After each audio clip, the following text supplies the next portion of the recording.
오늘 하나님께서 우리에게 주시는 하나님의 말씀은 이사야 39장 1절에서 6절까지의 말씀입니다. 내 마음속까지 다 보이지는 말아라 라는 제목으로 함께 은혜를 나누겠습니다. 하나님 말씀 우리 같이 읽겠습니다. 그때에 발라단의 아들 바벨론 왕 무로닥 발라단이 히스기야가 병들었다가 나았다 함을 듣고 히스기야에게 글과 예물을 보낸지라.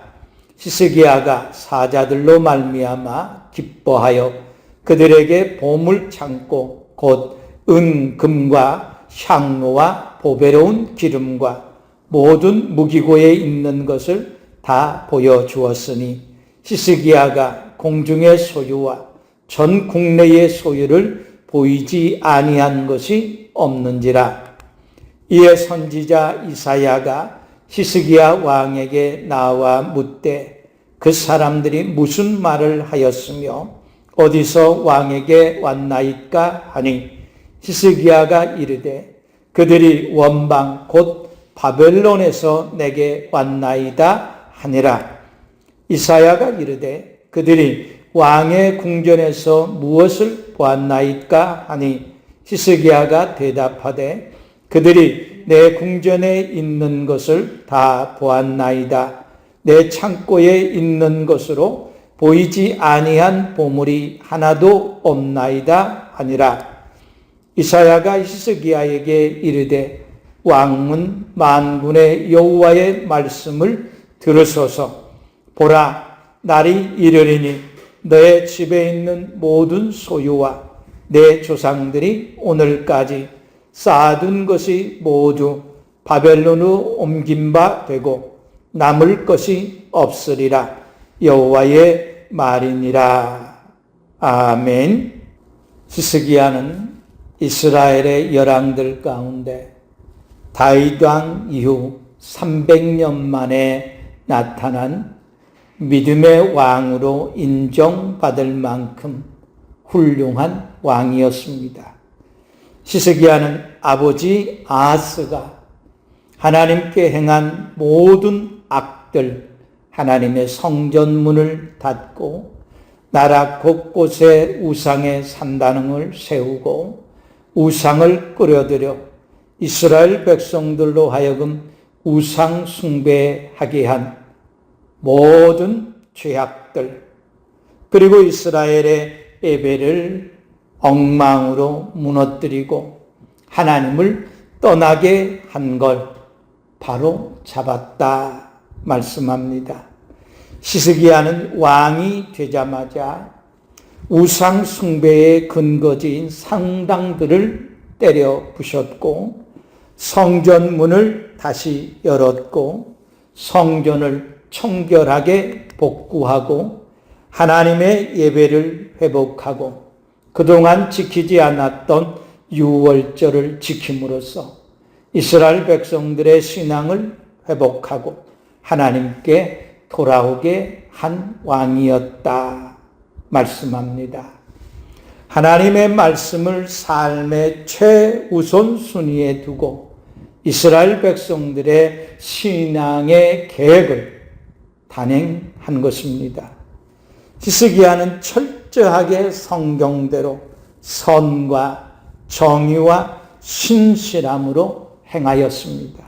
히스기야는 단순히 나는 하나님을 믿습니다 라고 말하는 것으로 끝나지 않고 자신의 삶의 태도와 행동으로서 자신이 말한 믿음을 지켜 살았다는 것입니다. 그런데 히스기야가 왕위에 오른 지 14년째 되는 해에 병으로 사형 선고를 받게 됩니다.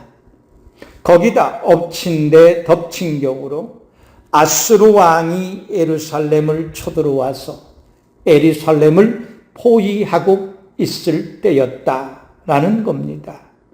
그래서 히스기야는 자신이 죽는 것보다 그런 위기 가운데 있는 나라와 백성들의 안위와 구원을 위해서 하나님께 통곡하고 기도했다 말씀합니다.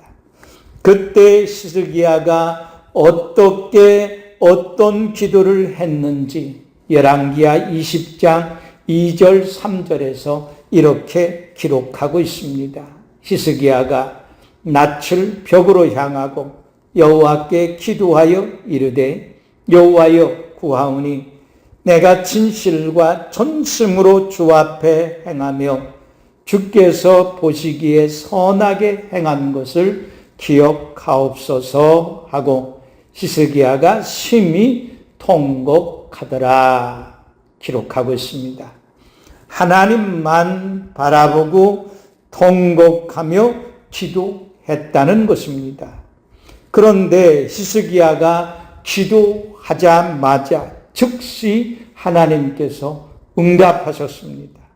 열왕기하 20장 5절에 보면 그 응답이 이렇게 기록되어 있습니다. 너는 돌아가서 내 백성의 주권자 히스기야에게 이르기를 왕의 조상 다윗의 하나님 여호와의 말씀이 내가 너의 기도를 들었고 너의 눈물을 보았노라.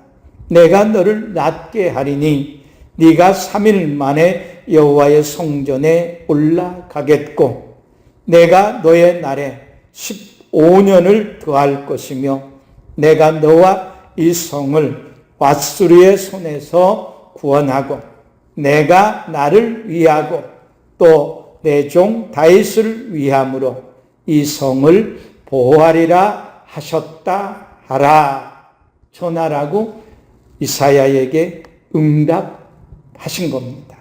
히스기야의 기도와 기도의 응답을 보면서 우리가 깨닫는 하나님의 놀라운 진리 가운데 하나는 위기가 오면 낙심하고 실망해서 아무것도 하지 못하고 가만히 멍청이 앉아서 어떻게든 되겠지 넋일고 있을 것이 아니라 더욱 적극적으로 힘쓰고 애써 간절히 하나님께 부르짖어 기도해야 한다는 것입니다.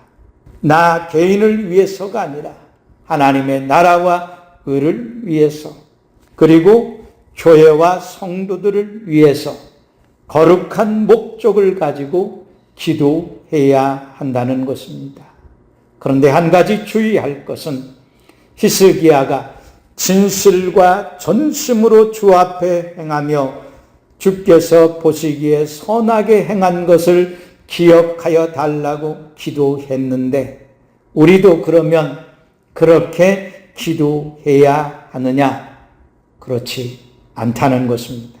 하나님께서 히스기야의 기도에 즉각적으로 응답하신 것에 대해서 하나님은 히스기야가 진실과 전심으로 주 앞에서 행하며 주께서 보시기에 선을 행했기 때문이라 말씀하지 않습니다. 열왕기하 20장 6절에 보면 하나님께서 히스기야가 기도했을 때 히스기야의 기도에 응답하신 것은 두 가지의 이유 때문이었습니다. 열왕기하 20장 6절에 내가 나를 위하고 또 내 종 다윗을 위하여 너의 생명을 연장시켜 주고 앗수리의 손에서 이스라엘을 구원하시겠다 말씀하셨다는 겁니다. 히스기야가 선하게 행했기 때문이 아니라 하나님께서 다윗과 맺은 언약에 근거해서 그 언약을 지키는 것이었고 하나님 자신의 영광을 드러내기 위한 것이었다라고 말씀하셨다는 것입니다. 히스기야의 기도의 응답은 히스기야 혼자만의 기도가 아니라 다윗이 후손들을 위해서 축복하고 기도한 것에 대한 응답이었고 이사야 선지자가 히스기야 왕을 위해 기도한 것에 대한 응답이었고 백성들이 왕을 위해서 기도한 것에 대한 응답이었다는 사실을 우리가 발견할 수 있다는 것입니다. 마찬가지로 오늘 우리의 기도가 하나님께 응답될 때 그 응답은 오로지 나만의 기도로 응답된 것이 아니라 누군가 날 위해 축복하고 기도했고 또 지금 기도하고 있기 때문에 응답받은 것임을 우리가 알아야 한다는 것입니다. 성도들의 기도의 응답은 예수님께서 기도하신 것과 성령님께서 기도하신 것에 대한 응답들입니다. 성경에는 예수님께서 성도들을 위해서 기도하신 기도가 나옵니다. 그 기도의 대표적인 것이 예수님께서 하나님께 보혜사 성령님을 보내어 달라고 기도하신 것이고, 하나님께서는 예수님의 기도에 보내주시겠다고 응답하셨고, 오늘 우리는 그 예수님의 기도의 응답으로 성령 충만함을 얻게 되었다는 것입니다. 그런데 히스기야가 하나님께 기도 응답을 받고 생명을 연장받고 아수르의 침략에서 구원함을 받은 후에 결정적으로 영적인 실수를 하게 됩니다. 그것이 바로 오늘 말씀입니다. 히스기야가 병에서 회복되었다는 소식을 듣고 바벨론 왕 모로닥 발라단이 히스기야에게 축하 사절단과 예물을 보냅니다. 히스기야는 그것을 기뻐하며 자신의 모든 보물 창고와 무기고에 있는 것들을 하나도 남김없이 그 축하 사절단들에게 다 보여주었다는 것입니다. 그것이 후에 바벨론에게 이 모든 것을 빼앗기게 되는 원인을 제공한 결과가 된 겁니다. 도둑놈에게 우리 집에 이런 좋은 것들이 있으니 언제든지 도둑질에 가라. 강도에게 내가 이런 좋은 것들을 가지고 있으니 언제든지 내게 와서 빼앗아 가라고 한 것과 똑같은 겁니다. 이사야 선지자는 히스기야의 이런 어리석은 행위를 지적하며 하나님의 심판을 예언합니다. 히스기야가 보여준 모든 재산과 보물들을 바벨론이 다 빼앗아 갈 것이라는 겁니다. 바벨론이 어떤 나라입니까?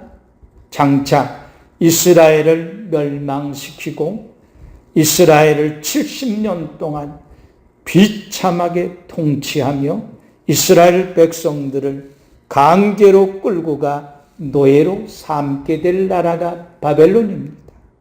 우리는 이런 히스기야의 영적 실수를 보면서 믿음이 없고 패역한 세상에서, 악한 자 안에 처해 있는 세상에서 어떻게 뱀같이 지혜롭고 비둘기같이 성결한 삶을 살 것인지 지혜를 얻어야 한다는 것입니다. 첫째는 내 주위에 좋은 사람만 있는 것이 아니라는 것을 알아야 합니다.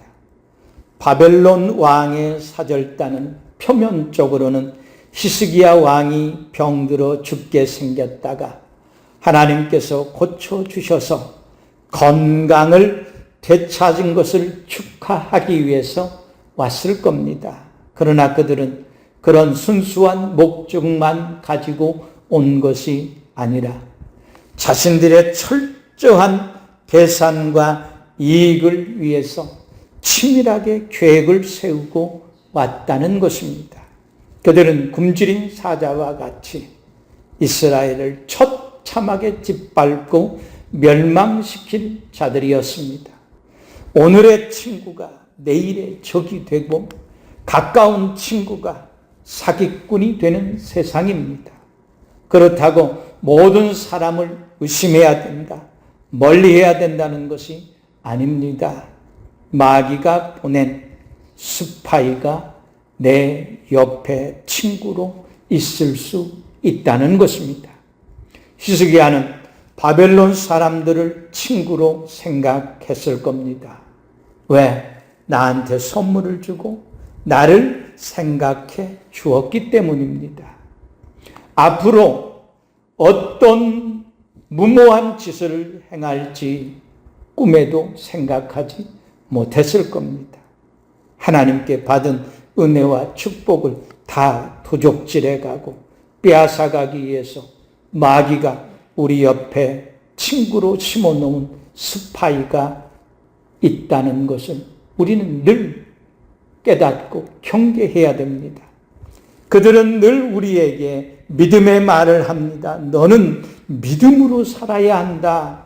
하나님의 축복을 받아야 된다. 하나님의 은혜를 받아야 된다. 하나님께 쉬지 않고 기도해야 된다.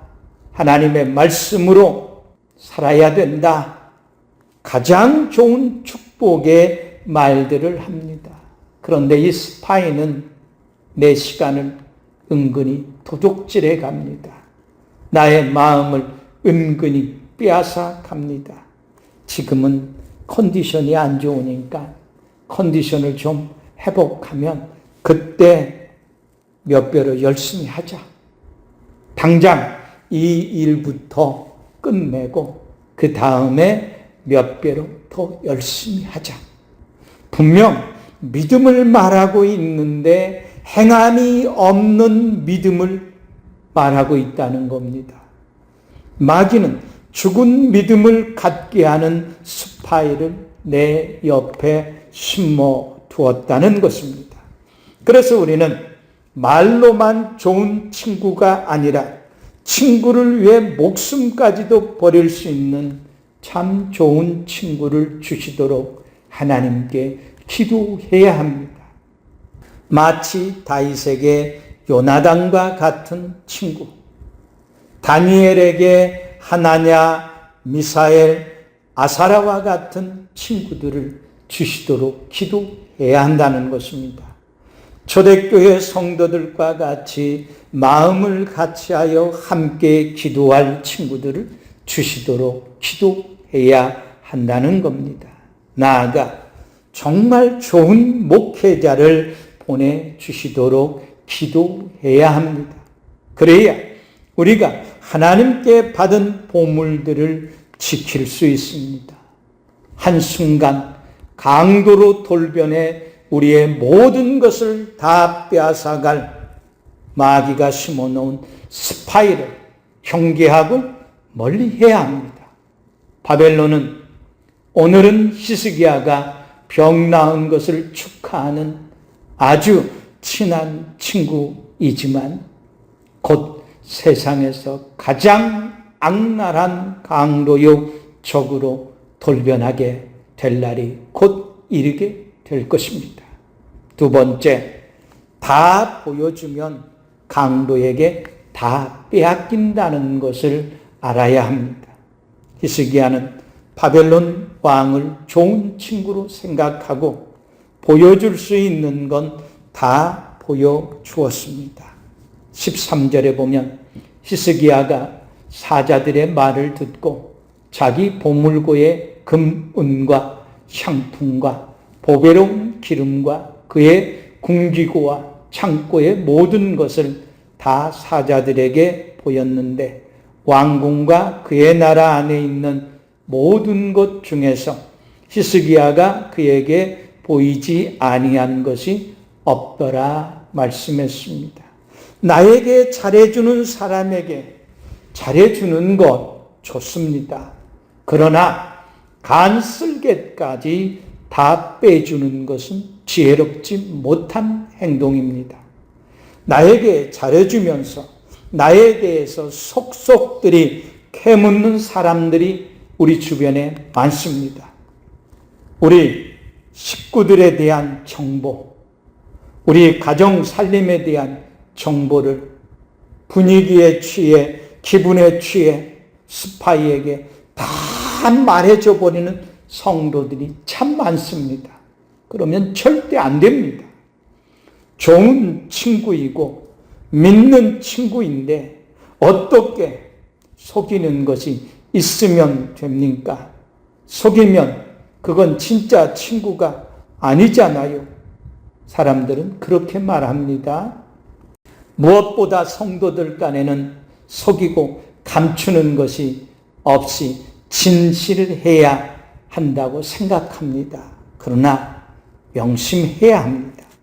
마귀는 누구든지 이용해서 우리를 하나님과 멀어지게 하고 하나님께 받은 은혜와 축복을 빼앗아가고 도둑질해 갈 수 있다는 사실입니다. 내가 내 입으로 발설한 정보를 이용해서 나를 이용해 먹고 축복을 도둑질해 가고 하나님과 나 사이를 멀어지게 하는데 무기로 사용합니다. 내가 제공한 정보를 사탄이 그렇게 이용하는 경우들이 우리의 삶에 너무 많다는 겁니다. 성도들이 영적 싸움에서 번번이 패하는 이유가 바로 거기 있습니다. 자기 정보를 마귀에게 다 술술 털어놓는다는 겁니다. 마음에 있는 것을 다 끌어내 보여주는 겁니다. 자기 입으로 자기 마음에 있는 것들을 다 털어놓으니까 마귀가 아주 쉽게 공격하고 다 빼앗아가는 겁니다. 그러므로 성도들은 진짜 말조심해야 됩니다. 성도들의 마음속에 있는 것은 스스로 말하기 전에는 아무도 알 길이 없습니다. 하나님은 아시지만 마귀는 절대로 내가 내 입으로 발설하기 전에는 내 속에 있는 것들을 알 길이 없습니다. 마귀가 알고 있는 것은 내가 내 스스로 내 입으로 내 속에 있는 것은 마귀에게 정보를 제공했기 때문에 아는 겁니다. 마귀가 우리를 공격하는 것은 다 내가 내 말로 그에게 정보를 제공한 그 정보를 가지고 공격하는 겁니다. 내가 알고 했건 모르고 했건 내 입에서 나간 말이 마귀에게 가장 강력한 무기로 역이용되고 있다는 것은 우리는 명심해야 할 겁니다. 세 번째는 이 세상에 영원한 친구는 없다는 사실입니다. 히스기야는 아수르와 혹독한 전쟁을 치르었기 때문에 아수르는 적이요 강도라고 생각했지만 바벨론은 자신이 병든 것과 병고침 받은 걸 진심으로 위로하고 축하해 주었기 때문에 정말 좋은 친구라 생각했을 겁니다. 그런데 문제는 새로운 친구 바벨론은 하나님을 섬기는 친구가 아니었습니다. 그들은 우상을 섬기는 자들이었습니다. 우상을 섬기는 새 친구의 호의와 친절에 속아 하나님과 맺은 언약을 저버리고 바벨론과 동맹을 맺고 그들이 요구한 것을 전부 다 들어주었습니다. 그들을 조금도 경계하지 않았다는 것입니다. 예수님은 마태복음 7장 15절에서 이렇게 말씀합니다. 거짓 선지자들을 삼가라. 양의 옷을 입고 너희에게 나아오나 속에는 노락질하는 일이라 말씀한 겁니다. 양의 탈을 쓰고 나타난 이리를 친구로 착각하면 절대로 안 됩니다. 잡아먹힙니다. 다 빼앗깁니다. 친구인 우리를 위해서 목숨까지 버리는 친구는 우리에게 있어 오직 예수 그리스도 한 분밖에는 없습니다. 예수님은 요한복음 15장 15절에서 너희를 친구라 하였노니 내가 내 아버지께 들은 것을 다 너희에게 알게 하였습니다. 말씀했습니다. 예수보다 더 좋은 친구는 없습니다. 참 친구는 예수님 한 분이면 충분합니다. 참 친구이신 예수님을 더 가까이 하고 더 많은 교제를 나누며 사시는 성도님들이 되시기를 간절히 축원합니다. 사랑하는 성도 여러분, 마귀는 끊임없이 스파이를 가장 좋은 친구로 변장시켜 우리에게 보내어 우리의 소중한 정보들을 캐내가고 있습니다. 우리를 공격하는 무기로 삼기 위해서 우리의 정보를 캐내어 가는 겁니다. 스스로 자기 마음의 창고를 열어 자기 입으로 마귀에게 각종 비밀 정보를 상납하는 어리석은 자가 이제 우리는 더 이상 되지 말아야 합니다. 우리의 마음에는 오직 참 친구이신 예수님 한 분만 있어야 합니다. 예수님은 우리의 정보를 듣고 우리의 문제를 해결하시고 우리에게 생명을 주시며 우리를 더욱 온전케 하시는 진정한 친구입니다. 우리의 정보를 이용해 우리를 공격하는 일은 절대로 하지 않으십니다. 오히려 부족한 친구를 위해 십자가에 못 박혀 죽으셨습니다. 이 세상 그 어떤 친구도 예수님처럼 나를 공감해주는 친구는 없습니다. 예수님과 영원한 친구가 되어 예수님과만 약속을 맺고 그 약속을 끝까지 지켜나가는 우리 성도님들이 되시기를 예수 그리스도의 이름으로 간절히 축원합니다. 아멘.